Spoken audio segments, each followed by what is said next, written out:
وطندارای عزیز ما، برادرها و خوارای مسیحی ما، سلامتی خداوند پادشاه سلامتی عیسی مسیح کت شما باشد در هر جایی که هستین. من خدا را شخصا شکر میگم که من یک انسان گناهکار، یک بنده حقیر را این موقع را داده تا که من کلام مقدسش برای شما وطندارای عزیز ما از طریق از این برنامه برسانم. این به لیاقت شخصی من هرگز کاری ندارم، حقیقتا لایق نیستم که کلام خدا را برای شما وطندارای عزیز ما بخش بکنم، و اما این افتخاری است که خداوند برای ما بخشیده، این نعمتی است که خداوند برای ما بخشیده. این از محبت و فیض خداست. فیض خودش همین معنا را میته که من لایق نیستم و اما باز هم خداوند مدد میکنه. واقعا از فیض خداست که او ما یک شخص گناهکار را، یک شخص حقیر را کمک میکنه تا که من کلامش برای شما وطندارای عزیز من برسانم. من همیشه نیاز به دعا دارم. هر مبشر مسیحی، هر مسیحی که فکر میکنه در گناه نیاز نداره، کلام خدا را نخونده و مسیح در او نیست. ما همه نیاز به دعا داریم. همه نیاز داریم که هر صبح پیش خداوند بایستیم و بگوییم خدای تو مرا ببخش، من گناهکار هستم. و اما خدا را بر از این شکر گزار هستم که او مرا از گناه اصلی نجات داده. او مرا به فرزندی خود خوانده. با ای که من در دنیای جنجال و پر از گناه زندگی می کنم، خداوند قوق روح مقدس خدا به زبان من میگذاره تا که من بتانم کلامش برای شما وطندارای عزیز من بخش بکنم. اشعیا نبی نمیره میگه من در بین مردم گناهکار هستم و زبان من پر از گناه است، زبان من ناپاک است. و خداوند چی میکنه؟ قوق در دهانش میگذاره. این قوق نیست که شما فکر کنین که زبان در بته و شکنجه بته و دیگه. این قوق حرارت روح مقدس خداست. آتشی است که هیچ کس نمیتونه ای را گل کنه. زندگی مسیحی چیست؟ ایمان مسیحی چیست؟ در مورد از این امروز ما از برادر عزیز ما ابراهیم فروتن حتما میشنویم، و وقتی که برادر ابراهیم کلام خدا را بخش میکنن متوجه باشین به زبان پشتو میباشه. و اما من شما خواهش میکنم وطندارای ما که فارسی زبان هستین، هزارگی زبان هستین، ازبک زبان هستین، در دعا باشین. اکثر مردم افغانستان زبان پشتو را میفهمن، اگر صحبت هم نمیتونن میفهمن. و به همون ترتیب اکثر پشتون ها در افغانستان خدا را شکر میکنیم فارسی و یا دری را. و اگر در مناطق هزارجات، در چهار طرف هزارجات پشتون ها هستن و هزارگی را بسیار خوب میفهمن. پس خدا را شکر میکنیم که ما میتونیم به این ترتیب به زبانهای مختلف افغانستان و ایران و تاجیکستان کلام خدا را برسانیم. این بنا به کلام خداست. اگر کلام خدا نباشه این کانال محبت هیچ اهمیتی نداره. اگر ما کلام خدا را بخش نکنیم آواز مسیح، برنامه آواز مسیح هیچ اهمیتی نداره. هر چیز برای جلال مسیح ساخته شده، هر چیز توسط او ساخته شده و هر چیز باید به او داده شود. این میره ما در کلام مقدس خدا وقتی که ما رساله کولوسیان میخوانیم، در رساله کولوسیان ما واضح میخوانیم که خداوند چقدر پلانش برای ما انسانها اهمیت داره. در اینجا نوشته است در فصل اول و آیت 15: مسیح صورت و مظهر خدای نادیده است و نخست زاده و برتر از همه مخلوقات، زیرا به وسیله او هر آنچه در آسمان و زمین است. به چی؟ به وسیله مسیح. متوجه باشین، به وسیله مسیح هر چیز ساخته شده.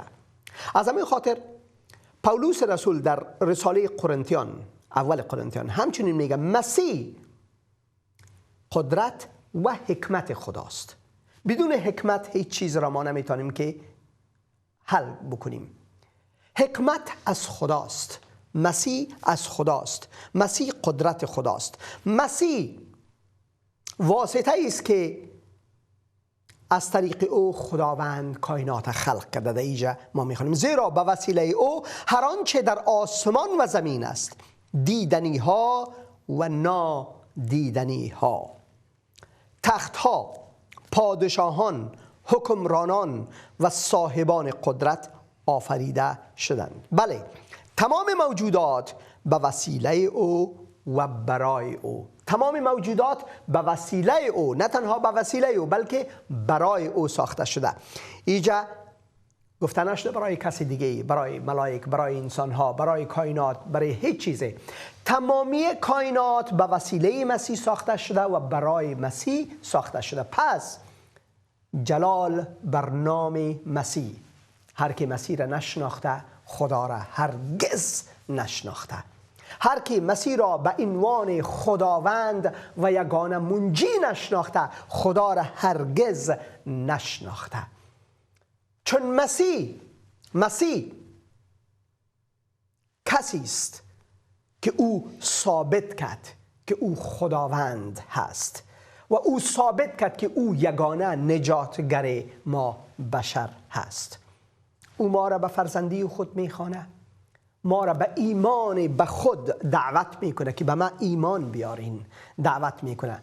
او میگه من راه، راستی و زندگی هستم، هیچ کس جز به وسیله من پیش پدر آمده نمیتونه. نمیگه رفته نمیتونه، میگه آمده نمیتونه. یعنی ما پیش مسیح باید بیاییم تا که پیش پدر بیاییم. او میگه هیچ فرقی نیست بین ما و پدر، ما یکی هستیم.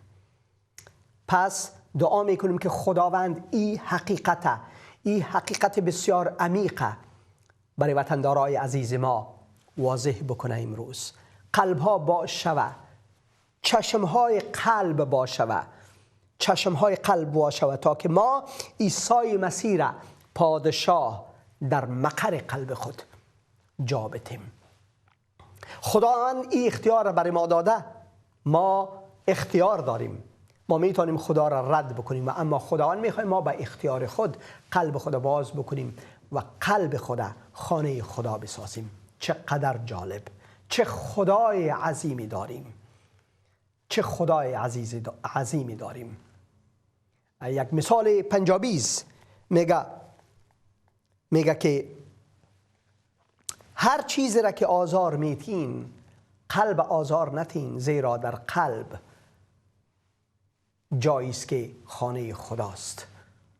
قلب جایی است که باید خانه خدا باشه و اما ما قلب اکثرا خانه کثافات میسازیم و اما خدا رنجیده میشه از این. خدا میگه او خانه ماست، ما میخوایم در داخل از او باشم، او مسکن ماست. پس دعا میکنیم که خداوند کمک بکنه ما را که امروز ما مسیح را بشناسیم. ایمان به مسیح چیست ای را ما درک بکنیم. خداوند همه جلال بر تو باد، در نام مقدس خداوند و منجی عالم عیسی مسیح، آمین.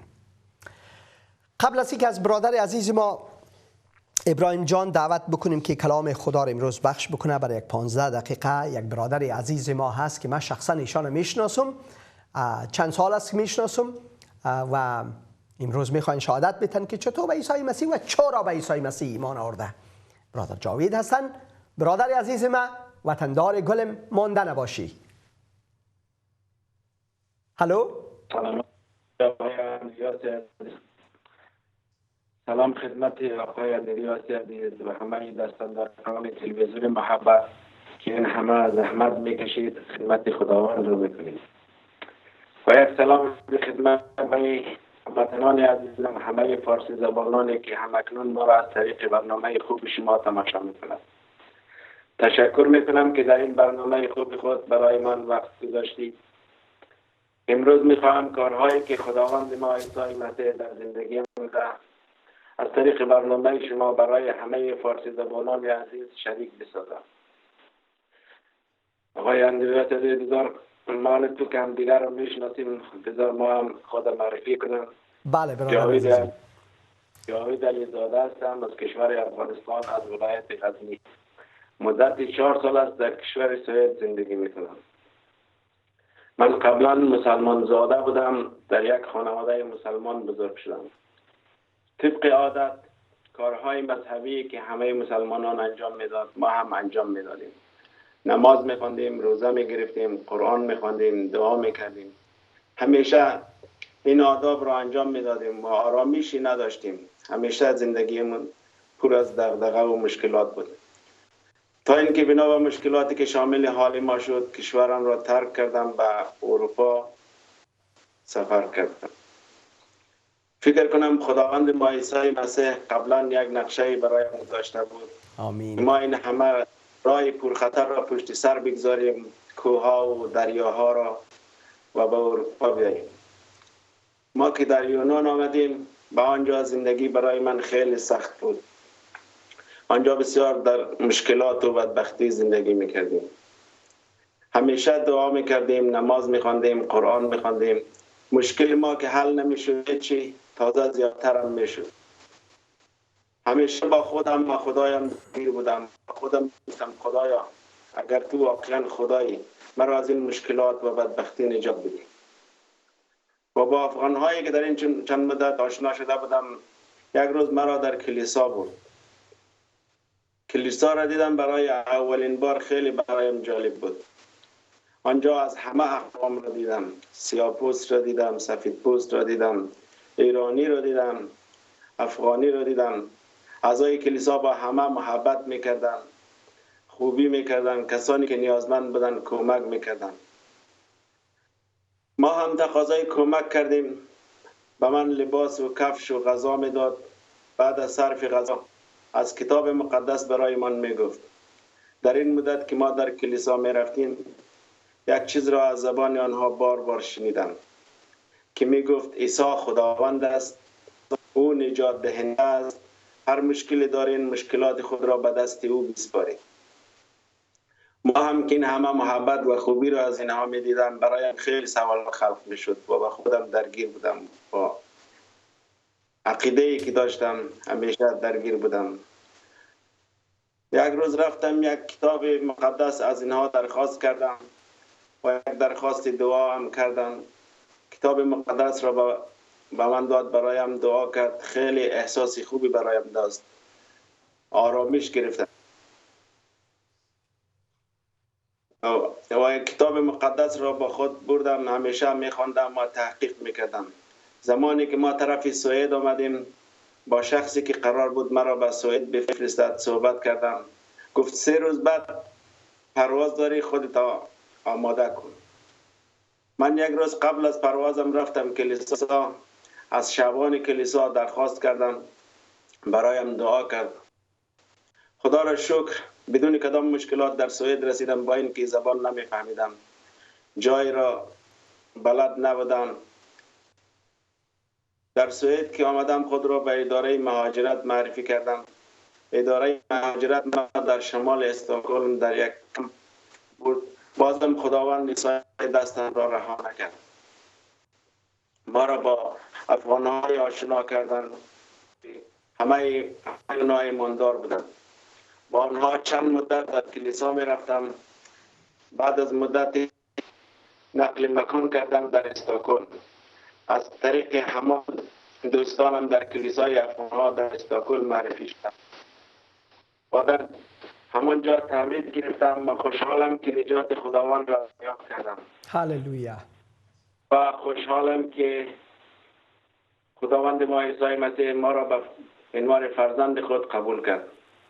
چنان که در کتاب مقدس آمده است، در یوحنا 3 آیه 16 می‌فرماید: زیرا خداوند جهان را آنقدر محبت نمود یگانه فرزند خود را داد تا هر کی به او ایمان آورد هلاک نگردد بلکه صاحب زندگی جاودان گردد. هللویا. برادر اندریاس، این بود شرحی از ایمان آوردن من به عیسی مسیح. بازم کدام سوالی اگر داشته باشی در خدمت شما هستم. حتما برادر عزیز، حتما. خداوند شما را برکت بده.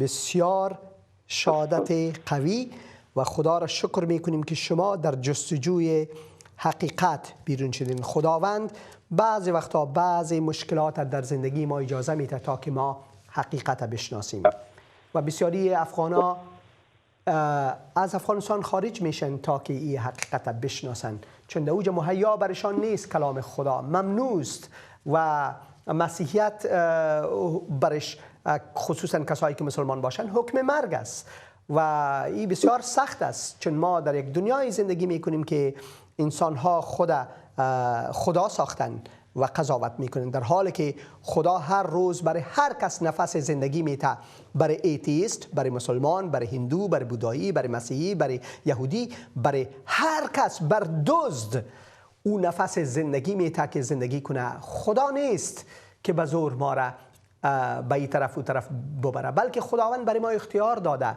پس اگر کسی انتخاب میکنه که چی شوه، حتی ایتیست شوه، این را خداوند به او شخص گذاشته و اما خدا را شکر میکنیم که خداوند ما، خداوند حقیقت، خداوند کتاب مقدس، خداوند خالق مالک کائنات برای ما اختیار داده. کلام خدا میگه که او ما را به صورت خود آفریده. اینمی صورت خدا به این معناست که خداوند ما را اختیار داده تا که ما انتخاب کنیم و خدا میگه ما میخوایم شما ما را انتخاب بکنین به حیث خداوند خود، منجی خود، و خدا را شکر میکنیم که او ما را به حیث فرزند خود به این ترتیب وقتی که ما ایمان میاریم انتخاب میکنه. برادر عزیزم، من میخواستم فقط از شما بپرسم که زندگی مسیحیتان آل چطور است؟ برادر عزیز، قبلا که ما بودیم بسیار به کدورت و نفرت زندگی میکردیم، حالا که ایمان به حالا که به ایمان به عیسی مسیح آوردم، واقعا خوشحالیم. او ما را از گناه ها پاک کرده، یک تولد دوباره یافتیم. هللویا. چون در کتاب مقدس در متی 21 آیه 22 میفرماید اگر ایمان داشته باشید هر آنچه در دعا درخواست کنید دریافت خواهید کرد. آمین. بله، واقعا اگر قلب خود را که باز کند، عیسی مسیح اون پوری روح القدس را در قلبشان جای بدن، قلبشان را پر از روح القدس کند. باور کنید باشد هر آنچه که بخواهد خدا بهش میده. الحمدلله، الله خدا را شکر، زندگی خیلی آمین، حمد بر خدا. واقعا ما این که عوض شدیم، یک تولدی دوباره یافتیم. واقعا خوشحالم که ایماندار مسیحی هستم. آمین. برادر عزیزم، بسیار بسیار تشکر از اینکه وقتتان دادین و شهادت دادین. امی آیاتی که شما گفتین بسیار مهم است، خصوصا در مورد ایمان مسیحی و طلب خواست خدا. کلام خدا، ما اگر فصل ششم انجیل متی رو میخوانیم، در اوج کلام خدا میگه اول پادشاهی خدا و چیزی که خواست اوست او را بطلبید و این چیزهای دیگه هم بر شما داده میشه. این چیزهای دیگه در کلام خدا نوشته. آیا تمامی مردم در تلاش خوراک و لباس و پول و این چیزا نیستن؟ این چیزا اهمیت نداره، ولی اهمیت ایمان مسیحی چیست؟ اول ما باید پادشاهی خدا، رضای خدا، خواهش خدا را در زندگی خود بطلبیم و میگه و هر چی با ایمان در دعا طلب کنید خواهید یافت. این در مورد پادشاهی خداست. در مورد ما هر چیز دارا میشیم وقتی که ما به عیسی مسیح ایمان میاریم. کلام خدا برای ما میگه خداوند شبان من است، محتاج به هیچ چیزی نیستم. وقتی که خدا حیات جاودانه برای ما میده، از اینکه زیادتر نعمت و دولت چی باشه؟ وقتی که خدا آسمان خدا برای ما میبخشه، از اینکه در نعمت بزرگتر و ثروت بزرگتر چی باشه؟ خداوند شما را برکت بده. برادر عزیزم، در فیض خداوند شاد باشین. سلامت باشید. تشکر آقای اندریاس عزیز. در آخر یک درخواست دعا دارم برای دشمنان، برای کسایی که مرا ناسزا میگوید دعا کنید. حتما. برای هللویا. ایست مسیحیت. ایست مسیحیت که ما برای دشمنان خود، کسانی که برای ما ناسزا میگه دعا میکنیم. خداوند عزیز برای برادر عزیزم جاوید جان دعا میکنم، برکت بده برادر بسیار عزیز مرا، کمک کن در زندگیش. خداوند شکر میکنم که او آل برای کسایی که با او دشمنی دارن ناسزا میگن بر از او دعا طلب میکنه. این تنها مسیح تغییر را میتونه بیاره. شکر میکنم بر از این برادر من. این برادر من را محافظت کو ای خداوند عزیز و رشد کلام خدا را بده، تمامی ما را رشد کلام خدا را بده و پوری روح خدا را همیشه بده که همیشه شاهد تو باشه، تا دم آخر شاهد مسیح باشه. خانواده‌ایش برکت بده، خداوند عزیز در زندگیش برکت بده. مشکل داره، مشکل کشایش باشه و خداوند عزیز من در نام مقدس عیسی مسیح خداوند ما این دعا را میطلبیم. آمین. آمین. آمین. آمین. تشکر برادریم. سلامت باشی. خدا به همراهتان. خدا نگهدار. خداوند نگهدارتان باشه. خدا را شکر میکنیم. شما شهادت برادر عزیزی ما را شنیدید. واقعا چی شهادت قوی، ایمان مسیحی. حالا مستقیما میریم پیش برادر عزیز ما، خدمت برادر عزیز ما ابراهیم فروتن. برادر ابراهیم فروتن کچان تماس میگیرن. تا وقتی که تماس میگیرن ما حتما حسین جان آمادگی میگیرن که کچان کانتکت کنن. تا که ایشان میایه من میخواستم برتان بگویم که من این برادر عزیز من را چند سال میشه میشناسم. سویدن رفته بودم پارسال پیرار سال قبل از او رفته بودم، ملاقاتشان کرده بودیم هر دو تای ما و با ایماندارای دیگه یک جا بودیم. خدا را شکر میکنم و امروز واقعا ما شادمان شدم که وقتی که از این برادر عزیز ما شنیدم که چطور به عیسی مسیح ایمان آوردن. بسیار بسیار قوی زندگی مسیح نمیسته و برای ما بسیار بسیار بسیار جالب است وقتی که برادر عزیز ما در مورد از این که آیات را از کلام مقدس خدا خصوصا فصل 21 در مورد از این که ما باید از خداوند با ایمان طلب کنیم و خداوند برای ما میته از زندگی ابدی کده مهمتر ثروت دیگه هیچ چیزی نیست. عیسی مسیح میگه اونمون زندگی ابدی من هستم. عیسی مسیح را طلب کنین در دعایتان مالا مال میشین. خداوند شما را برکت میده. مالا مال کائنات خدا میشین. خداوند شما را برکت بده.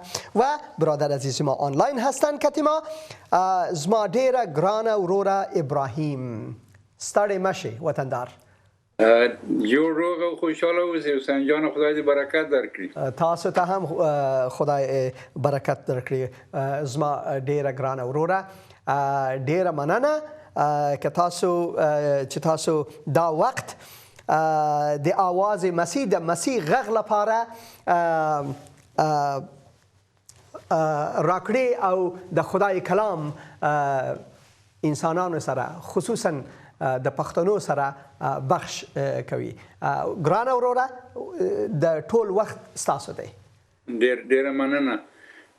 ګرانو محترم اوریدونکو لیدونکو ورونو او خویندو، زه نن بیا د تاسو په حضور کې حاضر شوی یم تر څو د تاسو سره د پاک خدای کلام انجیل شریف څخه در سره خبرې وکړم. پاک خدای دې وکړي چې تاسو ټول جوړ روغ او خوشحاله ژوندون ولرئ. خو زه به په لومړی تر ټولو د دغه کلام په یوه لنډه دعا سره پیل کړم او له پاک خدای څخه به وغواړم چې تر څو موږ تاسو ته دغه قوت او قدرت راکړي تر څو د هغه په کلام باندې ښه وپوهیږو او په خپل روحاني ژوندون کې عمل هم په باندې وکړو. دغه دعا مې د مالک عیسی مسیح په نامه وکړله. آمین. آمین. ګرانو عزیزانو، د نن وخت د کلام موعظه چې عنوان یې دی مسیحي ایمان.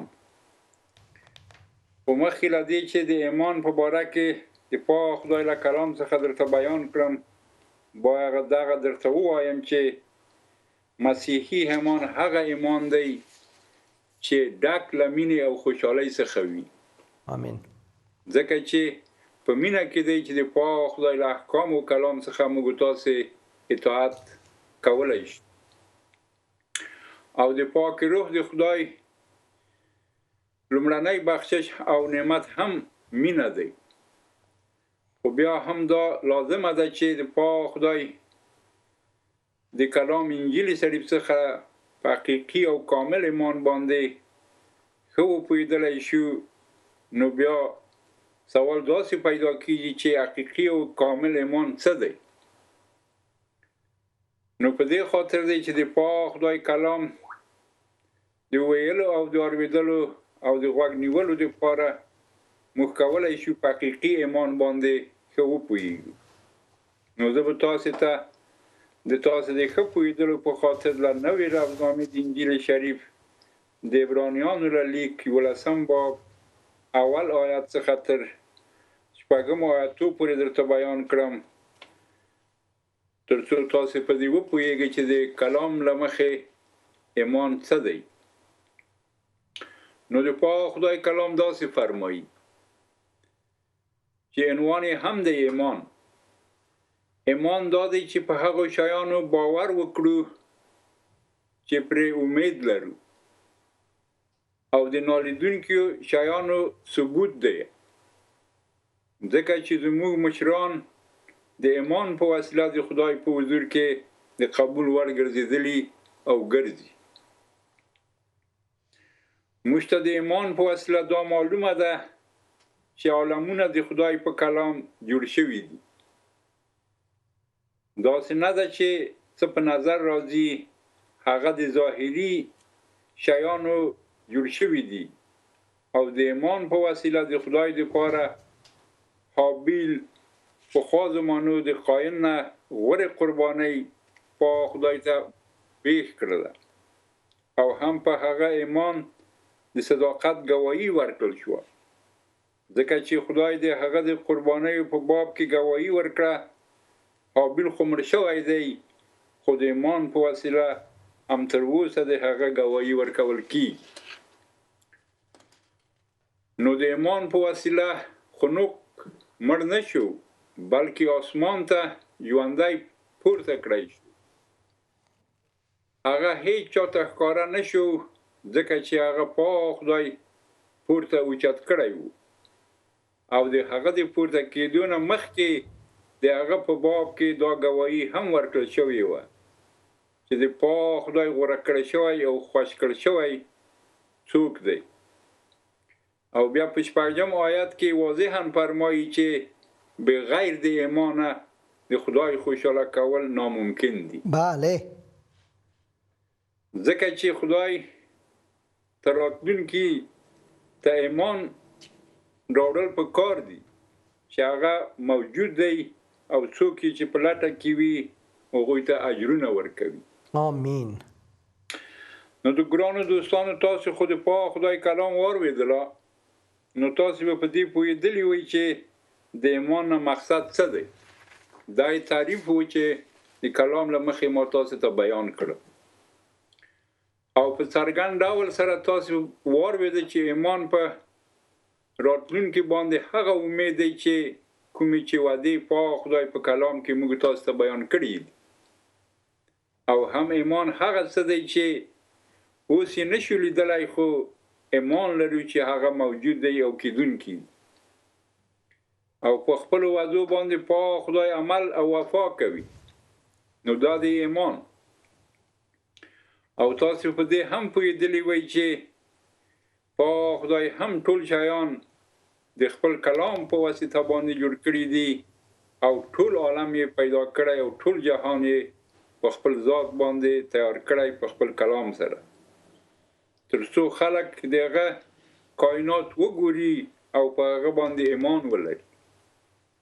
خو د موږ مسیحیانو دپاره د پاک خدای کلام واضحاً حکم کوي چې په خپل مالک عیسی مسیح باندې ایمان ولرو، چې هغه د جهان ته راغلی شوی دی تر څو عدالت د پاک خدای روی خط باشین وطندار عزیزم پر ځای کړي، او موږ د پاک خدای سره بیرته پخلا کړي یو.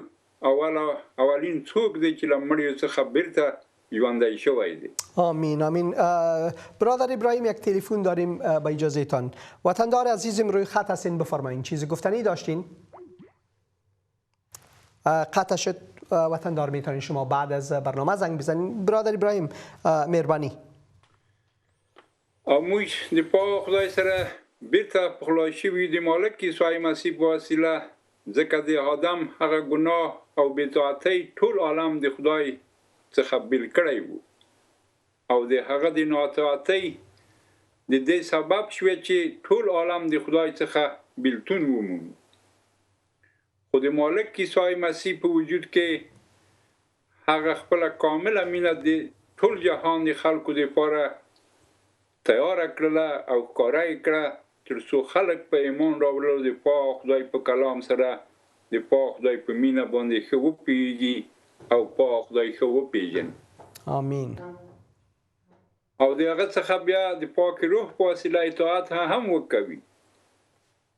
خو ایمان نه په زور بلکې په مینه سره دغه حکم دی چې پاک خدای په دې کلام کې موږ ته راکړی تر څو په مینه د پاک خدای څخه اطاعت او پیروي وکړو.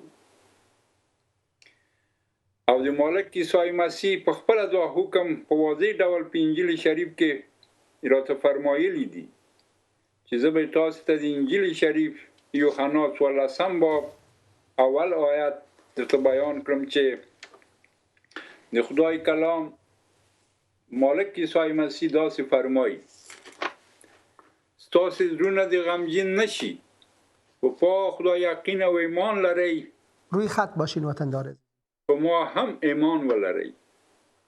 او بیا په اول باب د انجیل یوحنا 12 آیت کې فرمایي: خو کومو خلکو چې هغه قبول کړ هغوی ته یې دا حق ورکړ چې د پاک خدای اولاده شي، یعنی هغوی چې د هغه په نامه ایمان راوړي چې مقصد له مالک عیسی مسیح څخه دی. نو ګرانو دوستانو عزیزانو، تاسو خو بیا واورېدل چې د پاک خدای کلام انجیل شریف کې مالک عیسی مسیح باندې ایمان راوړل د پاک خدای د پادشاهۍ د کورنۍ اولاد ګرځېدل میسر کېدلی شي. نو په دې باندې موږ تاسو باید وپوهېږو او یقین ولرو چې پاک خدای په خپلو وعدو باندې عمل کوي. او خدای انسان نه دی چې دروغ ووایي، د هغه وعدې کاملا کېدونکي دي، خو دې ته صبر پکار دی. او په صبر کې دی چې برکتونه پیدا کېږي. خو باید چې په دې هم باید وپوهېږو یقین ولرو چې په ایمان او یقین سره ټول شی د مالک په وسیله کېدونکي دي او د تل ژوندون او خلاصون هم موږ ته د هغه په وسیله باندې میسر کېدلی شي. خو په دې آیات کې د ټولو خلکو یادونه هم شوې ده، یعنی د مالک عیسی مسیح قرباني او د هغه راتلل د جهان ته د ټولو خلکو د جهان دپاره و. یعنی دا چې هر څوک چې له هر قوم، نژاد او مذهب څخه وي هغوی د پاک خدای د پادشاهۍ غړي ګرځېدلی شي. خو دا واضح ده چې موږ واقعا په دې وپوهېږو چې موږ په مالک عیسی مسیح باندې ایمان ولرو. آمین. او د خپلو ګناهانو توبې ورته وباسو او بیا د پاک خدای څخه وغواړو چې د خپل پاک روح په وسیله لوی ژوندون د مالک په وسیله چې موږ تاسې نوی ژوندون شروع کوو او دا نوی ښه ژوندون د مالک په وسیله د هغه په یووالي کې شروع کیږي. نو بیا به هغه یو نوی انسان وګرځي، هغه انسان چې په مینه د پاک خدای عبادت، پیروي او اطاعت کولی شي. آمین. نو دغه د حقیقي معنا او اصلي معنا د ایمان چې ما تاسو ته د پاک روح د خدای په وسیله بیان کړله او د پاک روح په وسیله دغه انسان چې د مالک عیسی مسیح لپاره غوره کړل شوی وي او د هغه د پادشاهۍ غړی ګرځي، نو پاک خدای باندې یقین ولري چې هغه شته او هر څوک چې هغه ته را وګرځي او راشي هغه ناامیده کېدونکي نه دي. آمین. او پاک خدای فضل او رحمت باندې دی چې موږ تاسې دغه نیکې وعدې د پاک خدای ترلاسه کولی شو، ځکه چې پاک خدای له احکامو او هدایاتو څخه پیروي او اطاعت کول د پاک روح په وسیله دي او پاک روح په موږ تاسو په ژوندون کې بدلون راولي، ځکه موږ په خپله ځان نشو بدلولی او د پاک خدای حضور ته هم نشو رسېدلی. یوازې د خلاصون او د تل ژوندون لپاره په فضل د خدای دی چې موږ تاسې مالک عیسی مسیح ته ضرورت لرو تر څو خلاصون او تل ژوندون ولرو. خو په دې باندې باید وپوهیږو چې د فضل په وسیله خلاصون یوازې په مالک عیسی مسیح کې موجود دی. او د فضل کلمه دا ده چې د هغه د خونه موږ تاسو ته راکول کیږي. باید په دې باندې وپوهیږو چې فضل د خدای په هر چا باندې کیدونکی دی، خو شرط دا دی چې انسان وغواړي دغه خواته راوګرځي. آمین. ځکه چې هغه مالک عیسی مسیح هغه چې یو کامل بېګناه انسان او کامل مالک هم دی. آمین آمین. یعنی چې فضل زموږ لیاقت نشته بلکې د خدای مفت مدد دی. ډېر داسې د ګران اندریاس جان دلته یو څه داسې واضح کول پکار دي د دې لپاره چې بعضې خلک داسې فکر کوي چې ما په فضل باندې نجات پیدا کړی دی. خو بیا دلته په کلام شریف کې وایي چې موږ هغه وخت په فضل سره چې نیک کیږو باید نیک عمل هم وکړو. بالکل بالکل بالکل. نو د دې د واضح لپاره ما دا په دغه بحث کې دا واضح کړی دی چې پال په دې تاکید کړی دی چې باید په فضل باندې موږ نجات پیدا کړی دی. بالکل. خو بیا یعقوب په خپل رساله کې لیکي چې ایمان بلا عمله مړ دی. بالکل. په دې خاطر باندې د دې لپاره چې موږ دا مطلب خپل ګران وطنوالو ته ښه توضیح کړو او هغوی وکولای چې ښه پرې پوه شي، نو دا لازمه وه چې موږ اول فضل وپېژنو، بیا د ایمان د خلاصون په وسیله د فضل باندې پوه شو، بیا وروسته ایمان چې عمل یې پکار دی هغه باندې هم وپوهیږو. آمین آمین آمین. بالکل. ایمان او فضل او عمل کاملا رابطه لري. د مسیحي ایمان د مسیحي ایمان واضح دی کله چې موږ نیک کار وکړو او دا معلوم کېږي چې زموږ سره د خدای روح دی، موږ سره د خدای فضل دی. او د دې لپاره چې اندریاس جان په کلام کې بعضې شیان داسې ویل شوي دي چې دې ته لازمه ده چې موږ تاسې خپلو ګرانو عزیزانو ته دا تشریح کړو چې په دې مفهوم او معنا باندې وپوهیږي، ځکه د کلام پوهېدل بې له پاک روح د خدای څخه ډېر مشکل دی. بالکل مشکل دی. بالکل بالکل. نو په خدای خپله کامله مینه په فضل او رحمت سره په مالک عیسی مسیح د قربانۍ په وسیله باندې د ټول جهان خلکو لپاره ښکاره کړې ده. دا یو واقعیت او حقیقت دی چې هیڅ څوک نشي ترې انکارېدلی. بالکل بالکل. نو اوس په فضل سره ایمان پیدا کول هم یو له نعمتونو او بخششونو د پاک خدای څخه دی. بالکل. هغه په خپل فضل او رحمت سره په خپله غوره کړو شویو باندې د خپل پاک روح په وسیله چې مالک عیسی مسیح دی دا نعمت خلکو ته وربخي. بالکل. او پاک خدای غني دی په بخشش کې. آمین. او د پاک روح د خدای روحاني میوه هم ایمان دی چې په مینه سره وي. بالکل. او دا ایمان روحاني میوه هم وجود لري تر څو هر ایماندار لرونکی بیا خدمت کوونکی د پاک خدای ګرځي. بالکل.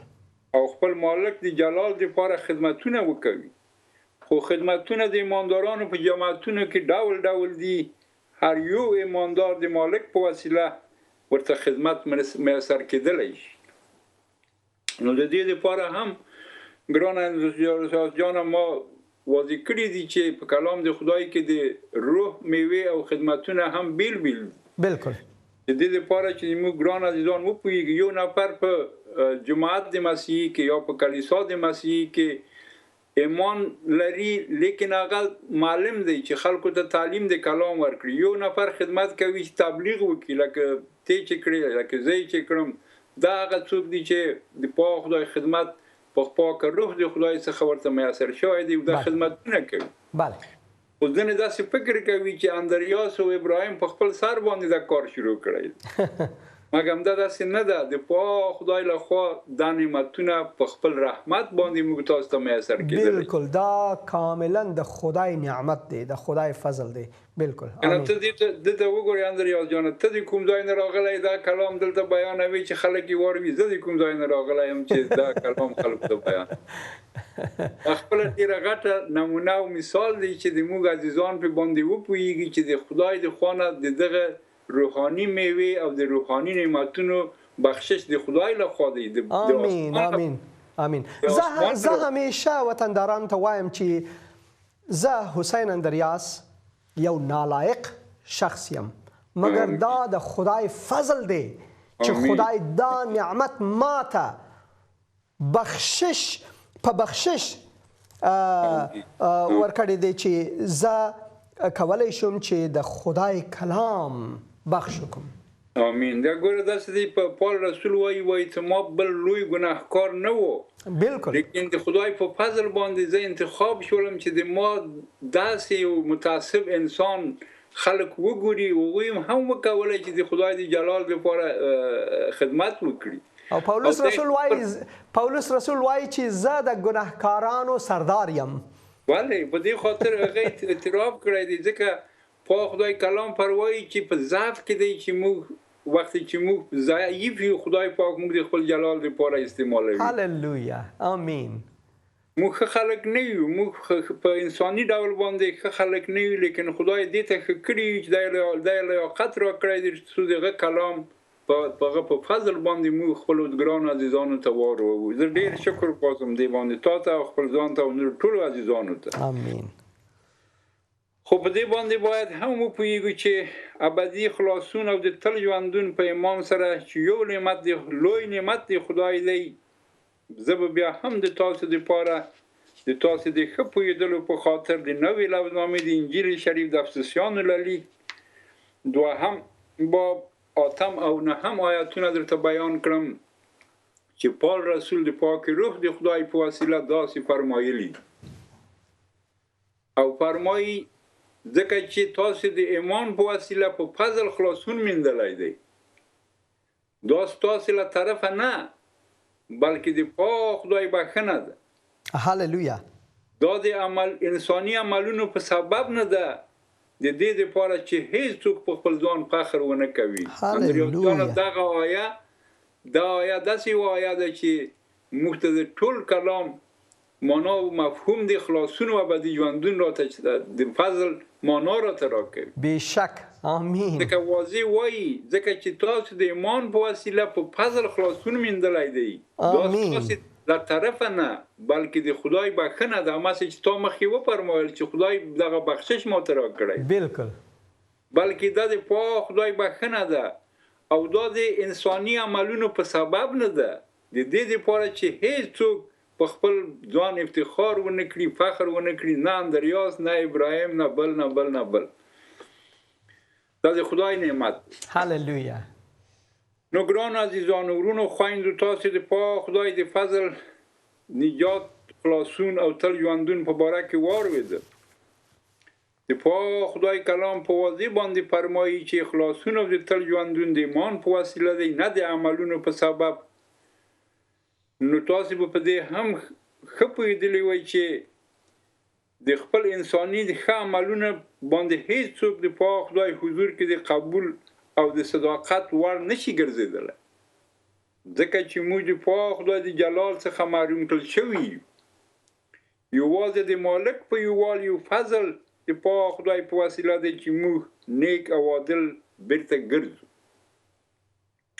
نو وخت یو ایمان لرونکی د پاک روح په وسیله چې مالک عیسی مسیح دی هغه ته دا قدرت او قوت ورکوي او په مینه او نیکۍ کولو کې خپل قوت هم پیدا کولای شي تر څو د نورو خلکو لپاره خدمت کوونکی واوسي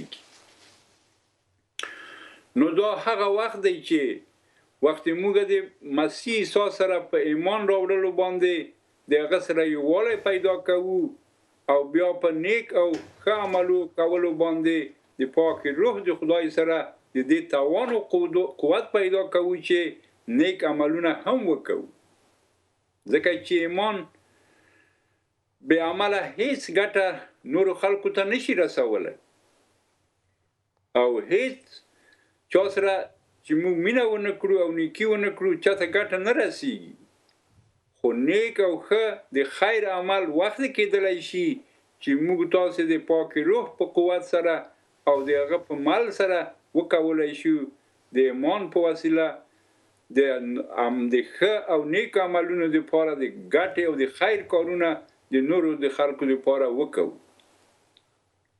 نو زه به بیا هم د پاک خدای له کلامه څخه د نوې لفظنامې د انجیل شریف د یعقوب له لیکه 2 باب 14 آیت تر 26 آیتو پورې درته بیان کړم چې دا رسول د خدای داسې فرمایي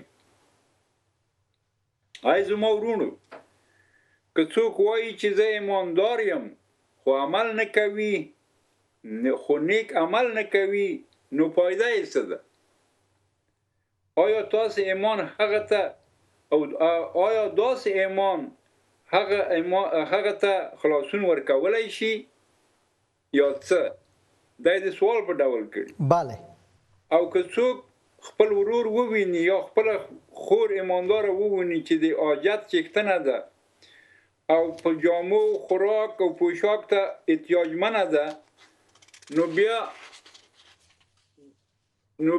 تاسو ورته ووایي چې په خیر ولاړه شه او تو د مور وګرځه نو کوم شیان چې هغه په کار دي هغه ته یې ور نه کړي نو بیا فایده یې څه ده دا موضوع داسې ده اندریاس جانه چې باید لږ تشریح شي یعنی معنی ده چې موږ تاسې په خپلو ورونو خویندو سره په مابین کې ژوند کوو یو د موږ تاسې ایماندار یا ایمان نه لرونکی هر څوک چې وي یو انسان یو ضرورت لري هغه موږ ته خواست کړي چې یو څه ورسره کومک وکړو او موږ تاوان هم لرو بیا که نه کړو دا خو نو بیا ایمان نشو بله دلته دغه کلام واضح موږ ته وایي چې باید چې وخت موږ ایمان لرونکي د پاک خدای کیږو او د مالک عیسی مسیح سره نږدې رابطه لرو چې هغه پاک روح د خدای دی نو باید موږ نیک عمل هم سرته ورسوو بالکل داسې نه چې موږ ایمان پیدا کړو درتي ځای په ځای کینو هیڅ کار ونه کړو داسې نه ده هر ایماندار ته پاک خدای په قدرت او د پاک خدای په وسیله باندې د پاک روح قدرت ورکول کی تر څو د خیر کارونه او نیک کارونه په خپل ټولنه کې سرته ورسوي بله او دا د پاک خدای د ایمان په وسیله دی چې موږ داسې نعمتونه پیدا کولای شو او د هغه سره نو وخت چې موږ وایو چې موږ ایمان لرو او دغه سره کومک نه کوو چې حاجتمند دی بنو موږ ایمان څه دی دغسې ایمان څه دی او کلام د خدای په ادامه سره فرمایي چې نو هغه ته تاسو چې نه ورکوئ نو بیا فایده یې څه ده دغه شان ایمان هم دی بعضې خلک داسې ایمان لري چې څوک ورته احتیاجمند وي راځي لیکن دی هیڅ کومک نشي ورسره کولی نو د هغه سره تو عمل ونه کړ نو داسې ایمان چې عمل نه لري هغه ته مړ ایمان ویل کیږي بلکې څوک ویلی شي چې ته ایماندار یې او زه عمل کوونکی یم نو ته خپل ایمان په غیر د عمله ماته څرګند کړه او زه به خپل ایمان په عمل کې تا ته در څرګند کړم ته په دې خبره ایمان لري چې خدای یکی یو دی خو ټول دا ایمان لري ځنې ډېر خلک دا ایمان لري چې خدای یکی یو دی شیطانان هم ایمان لري تاسو دا په دوام سره ویایي اندریاس جان بله نو دا څه خیر دی شیطانان هم دا ایمان لري او د ویرې څخه رپیږي چې هغه یکی یو دی بالکل خو ای بیکاره سړیه آیا ته په دې هم نه پوهیږي چې د عمل نه بغیر داسې ایمان بیکاره ایمان دی بله نو هر کله چې زموږ نیکه حضرت ابراهیم خپل زوی اسحاق قربانګاه د فرمان پر ځای کولو پیش کړ دا یو مثال دی چې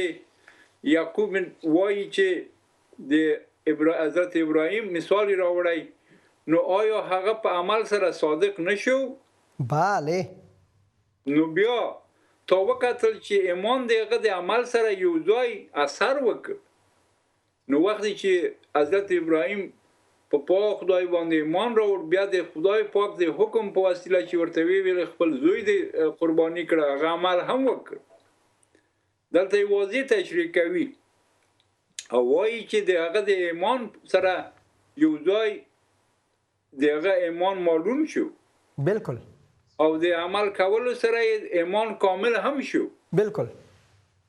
او د مقدس کتاب هغه کلام پوره شو چې حضرت ابراهیم د پاک خدای باندې ایمان راوړ او دا د هغه د پاره په صداقت حساب شو او هغه ابراهیم خلیل الله وبلل شو. آمین. دوست خدا، د خدای دوست. بله، نو بیا تاسو وینئ چې انسان تش په ایمان نه بلکې په عمل صادق کیږي. آمین. هللویا. او همدغه شانې راهبه بیا د یوې ښځې مثال هم راوړی دی. همدغه شانې راهبه بدکاره هم چې هر کله هغه د بني اسرائیلو جاسوسان په خپل کور کې ځای ورکړل، پټ یې وساتل او بیا یې په بله لاره رخصت کړل، نو آیا هغه هم په عمل صادقه نه شوه؟ هللویا. عرض دا چې څنګه چې بدن بغیر د روح نه مړ دی، همغه شان ایمان هم بلا غیر عمله مړ دی. آمین. نو دلته اندریاس جان واضح ویل چې موږ ګران عزیزان وپوهیږي چې د ایمان سره د خیر او د نیک عمل هم ضرور دی. باید یو ایماندار د پاک خدای باندې چې وایي زه ایمان لرم، باید هغه نیک عملونه باندې ایمان ثابت شي او خلک دغه نیک عملونه او ښه بدلون پکې وګوري، ترڅو هغه وپوهیږي چې دا ایماندار دوست د خدای دی. نو ګرانو دوستانو عزیزانو، تاسو خود پاک خدای کلام واورېدله، نو تاسو په دې باندې پوهېدلی وئ چې خلاصون او تل ژوندون په ایمان سره دی.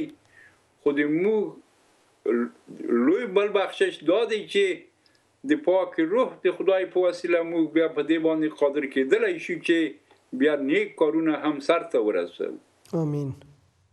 چې وخت یو ایماندار د مسیحي پر مالک عیسی مسیح باندې ایمان راوړي، نو بیا هغه د پاک روح د خدای په وسیله په خپل مینه سره د نیکو عملونو لپاره راپاڅېږي. آمین. او د خیر او نیک عملونو پلاوی ګرځي او یو صادق او نیک نوی انسان ترې جوړیږي. آمین. ځکه چې یوازې په خوله ویل سره ایمان نه کامل کیږي، نو د ایمان لرونکي لپاره په دې کار دی چې د مینې او د خیر کارونه هم د مالک عیسی مسیح د جلال لپاره سرته ورسوي او د ورورګلوۍ ښه ژوند او نیک ژوند د خلکو په منځ کې سرته ورسوي او په مینه کې خلکو ته وښیي چې دی یو نوی نیک ایماندار ګرځېدلی دی.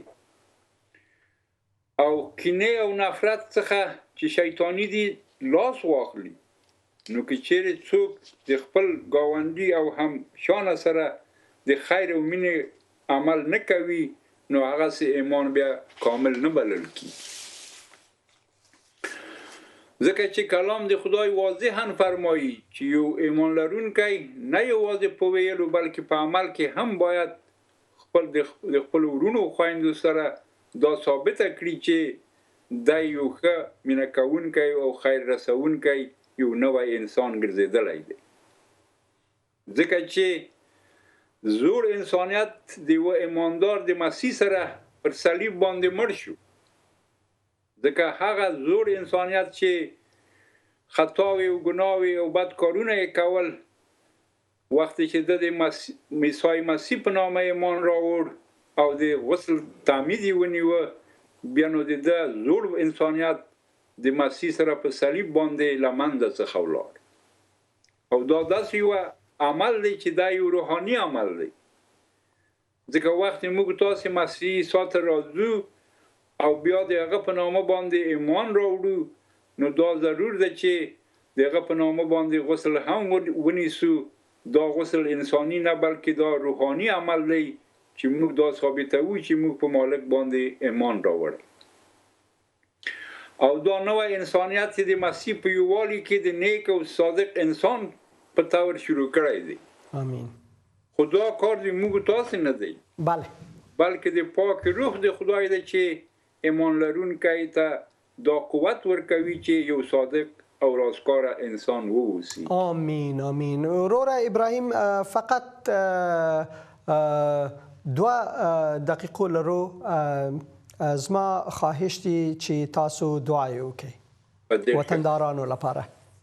نو زه به د دې لپاره چې موږ تاسو وکولای شو د خپل ګران عزیزانو وطنوالو لپاره په پای دې پروګرام کې دعا وکړو. نو دا کلام د خدای فرمایي چې باید په یو ځل باندې سره مینه وکړو. آمین. او کلام د خدای دا هم فرمایي چې دعا 3 نفر د ما په نامه باندې یو ځای کیږي په یو ځل باندې دعا کوي د موږ دعاوې په خدای اوري او دا یې موږ سره موجود دی. آمین. نو راځه په ګډه سره باندې ریاض جان دعا وکړو د ټولو خلکو لپاره د امریکا د نوي هغه لپاره پریزیدنت لپاره د ټولو حکومتونو لپاره د خپل افغانستان د حکومت لپاره او د خلکو لپاره. پاک خدای موږ د تاسو ته په حضور کې راځو خدای. هللویا. نن د خپل وطن والو لپاره خصوصا د افغانستان د سولې او د خیر او نیکۍ او رښتیا او صداقت کولو لپاره د تاسو په حضور کې دعا وکړو او د تاسو څخه غواړو پاک خدای چې موږ ټول خلکو وطنوالو ته د خیر او نیکۍ د عمل قدرت او قوت ورکړي. آمین. ترڅو وکولای شي په خپل کې په مینا او خوشحالۍ سره ورګلوي او باندې ژوند وکوي او د جنگ کینه او نفرت د موږ له وطن څخه لرې کړه. آمین. او صلح و سلامتی چې د تا بخشش دی خدای د موږ خلکو مناسب دی وګرځاوه. آمین. او د تا د پاک روح په وسیله باندې موږ دغه دعاوې د مالک عیسی مسیح خپل ګران عزیزانو ته وکړلې. د تا برکتونه صلح و سلامتی ټول خلکو ته غواړو. آمین آمین. دا دعا مې د مالک عیسی مسیح په نامه وکړله. آمین آمین آمین. ډیره مننه ابراهیم جان زما ګران وروره. ډیر خوشاله شوم ریاض جان چې سره خبرې وکړلې او د پاک کلام د خپل وطنوالو ته ورکړو. ښه ورځ شپه او ښه ژوند درته غواړو او ښه ژوند ټولو عزیزانو ته غواړو خدای په امان. او زه هم کولی شم چې پښتو زده کړم همداسې. تا پښتو نږدې کامله زده شوې. آمین آمین. ګرانو وطنوالو او عزیزانو تاسو د خدای کلام واوریدل. دا د خدای فضل دی. خداوند تمامیتان برکت بده در نام مقدس خداوند ما عیسی مسیح. روز پنجشنبه از 2 یا 3 برادر عزیز دیگه ما شهادتشان میشنویم که چطور به عیسی مسیح ایمان آوردن. در فیض خداوند شادمان باشیم. آمین.